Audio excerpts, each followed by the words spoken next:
Hey guys, Brian here with Limelight Detailing, and I'm out here in Star, Idaho today. And today we're doing a GMC 1500, and I just wanted to show you a quick demonstration and explain to you what we do on the inside of a vehicle when we're applying dressing.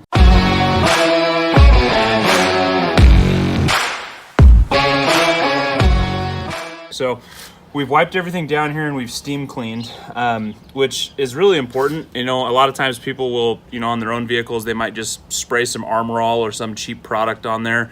And really it won't last as long, number one. But number two is it's also going to smear, and it's not going to last as long if you haven't actually cleaned it really well. So the first step is cleaning it really nice, getting it nice and prepped to apply the dressing.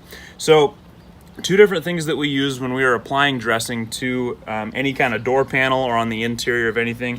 This is a pretty common door panel. We've got some hard plastic here, and also some really hard plastic, and then also some rubber material. I love to use Chemical Guys VRP, which stands for vinyl, rubber, and plastic. So this is mostly an interior use product, but you can use it on some parts of the exterior.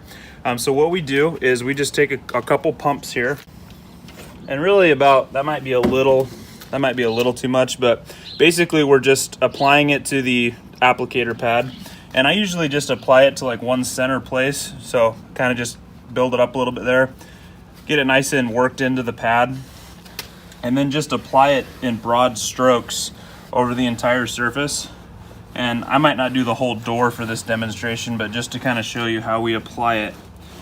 So it looks really good, but the biggest benefit of having dressing is that it keeps it from cracking and fading. It's basically like a sunscreen for your plastic and for your vinyl and rubber.